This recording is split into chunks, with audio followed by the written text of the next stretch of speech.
आज लेन्स र यससँग सम्बन्धित महत्त्वपूर्ण शब्दावलीहरूको बारेमा जानकारी राखौँ। सर्वप्रथम लेन्स। लेन्स भन्नाले प्रकाशको किरण आवर्तन गर्न सक्ने पारदर्शक वस्तुबाट बनेको वक्र सतहको खण्ड हो। यहाँ दुईटा कुरा आवश्यक पर्छ।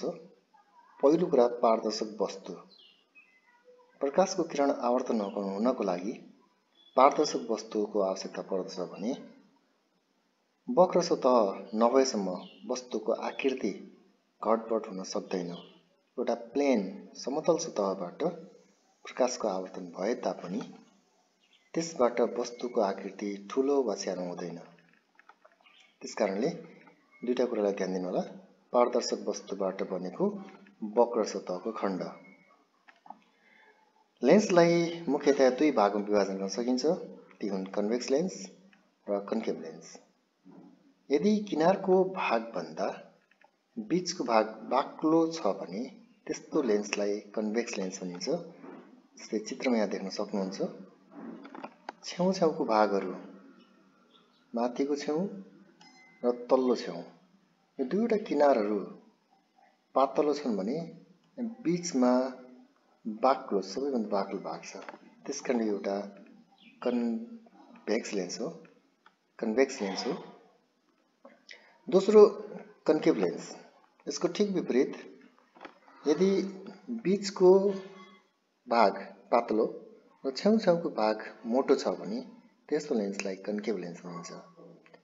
अथवा किनारको भागभन्दा बीचको भाग पातलो भएको लेन्सलाई हामीले कन्केभ लेन्स भनेर भन्छौँ। जस्तै यहाँ एउटा पहिलो चित्र कन्भेक्स लेन्सको हो भने दोस्रो चित्र कन्केभ लेन्सको हो। अब यहाँ एउटा कुरा ध्यान दिनु होला। एउटा वर्ड छ कन्केभमा, कन हटाइदिनुहोस् त, CAVE केभ। अब केभ भन्ने वर्ड, यो शब्दले गुफा जनाउँछ र गुफा कस्तो हुन्छ त भन्दा गहिरो हुन्छ।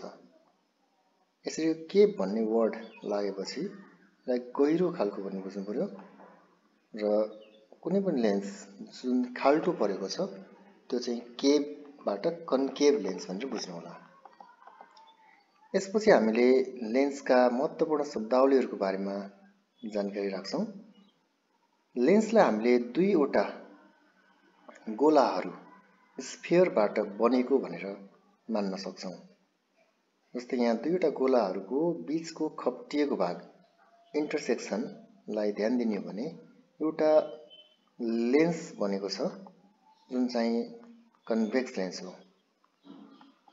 अब यदि हामीले कुनै पनि लेन्सलाई दुईवटा गोलाहरूबाट बनिएको भनेर मान्छौँ भने यी गोलाहरूको सेन्टर पनि हुन्छ। मानौँ पहिलो गोलाको सेन्टर C1 छ र दोस्रो गोलाको सेन्टर C2 छ भने यी दुईवटा गोलाका केन्द्रहरूलाई हामीले वक्रताको केन्द्र, सेन्टर अफ कर्भेचर भन्ने गर्छौँ। यहाँ C1 र C2 वक्रताको केन्द्र हुन्। त्यसैगरी यदि हामीले यो C1 र C2 लाई एउटा सिधा रेखाले जोडियो भने यो काल्पनिक रेखा जसले C1 र C2 लाई जोड्छ यसलाई हामीले प्रमुख अक्ष अथवा प्रिन्सिपल एक्सिस भन्छौँ। र यसलाई परिभाषित गर्दा पनि C1 र C2 जोड्ने रेखालाई प्रमुख अक्ष वा प्रिन्सिपल एक्सिस भनिन्छ भनेर परिभाषित गरिन्छ। त्यसैगरी लेन्सको ज्यामितीय केन्द्र, लेन्सलाई यदि हामीले एउटा वस्तु मान्ने भने त्यो वस्तुको पनि सेन्टर हुन्छ, केन्द्र हुन्छ र त्यो केन्द्र लेन्सको बीचको भाग केन्द्रलाई हामीले अप्टिकल केन्द्र अथवा अप्टिकल सेन्टर भनेर भन्छौँ। यसलाई क्यापिटल O ले जनाइन्छ। लेन्सको ज्यामितीय केन्द्रलाई अप्टिकल केन्द्र भनिन्छ। यसलाई O ले जनाइन्छ। त्यसैगरी एउटा समानान्तर रेखा, एउटा प्रमुख अक्षसँग समानान्तर रेखा जहिले पनि एउटै बिन्दु भएर जान्छ। प्रमुख अक्षमा पर्छ यो बिन्दु, एउटै बिन्दु भएर जान्छ। चाहे त्यो प्रमुख अक्षभन्दा माथिका समानान्तर रेखाहरू हुन् वा प्रमुख अक्षभन्दा तलका समानान्तर रेखाहरू हुन्, यी सबै एउटै बिन्दु भएर जान्छन् र यसरी जाने बिन्दुलाई हामीले फोकस अथवा केन्द्रीकरण बिन्दु भन्छौँ। जुन बिन्दुमा समानान्तर किरण केन्द्रित हुन्छ उक्त बिन्दुलाई केन्द्रीकरण बिन्दु भनिन्छ। यसलाई क्यापिटल एफ ले जनाइन्छ। यसैगरी क्यापिटल एफ र ओ बीचको दूरी अर्थात् केन्द्रीकरण बिन्दु र अप्टिकल केन्द्र बीचको दूरीलाई केन्द्रीकरण दूरी फोकल लेंथ भनिन्छ र यसलाई स्मल एफ ले जनाइन्छ। ओ र एफ बीचको दूरी। अब एउटा प्रश्न छ, कन्भेक्स लेन्सलाई किन कन्भर्जिङ लेन्स भनिन्छ? सबैभन्दा पहिला बुझौँ, कन्भर्जिङ भनेको केन्द्रित गर्ने। कन्भेक्स लेन्सले प्रकाशका समानान्तर किरणहरूलाई आवर्तनपछि एउटै बिन्दुमा केन्द्रित गर्ने भएकाले कन्भेक्स लेन्सलाई कन्भर्जिङ लेन्स भनिन्छ। यहाँ हामीले चित्रमा हेर्न सक्छौँ, कन्भेक्स लेन्स छ उठेको, बीचमा उठेको भाग, यो एउटा प्रमुख अक्ष अथवा प्रिन्सिपल एक्सिस हो।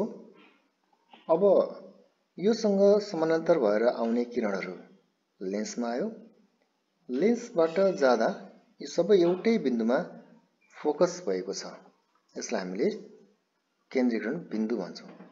यसरी हेर्दा सबै प्रकाशका समानान्तर किरणहरू जहिले पनि कन्भेक्स लेन्सबाट केन्द्रित भएर जान्छन्। यस कारणले कन्भेक्स लेन्सलाई कन्भर्जिङ लेन्स भनिन्छ। यसैगरी कन्केभ लेन्सलाई किन डाइभर्जिङ लेन्स भनिन्छ त?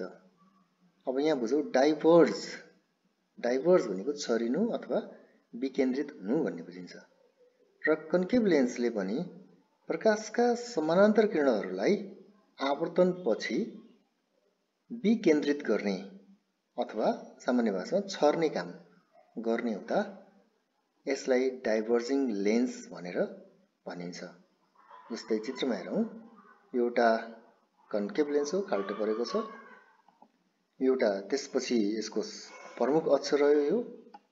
अब प्रकाशका समानान्तर किरणहरू लेन्समा पर्यो। अब लेन्सबाट जाने क्रममा यिनीहरू के भएका छन् त भन्दा छरिएर गएका छन्, सबै स्क्याटर्ड भइरहेका छन्, छरिएर गइरहेका छन्। यस कारणले कन्केभ लेन्सलाई डाइभर्जिङ लेन्स भनेर भनिन्छ। हस् त आजलाई यति। अब लेन्सको किरण रेखाचित्र बनाउने विधिको बारेमा हामी अघिल्लो भिडियोमा चर्चा गर्नेछौँ।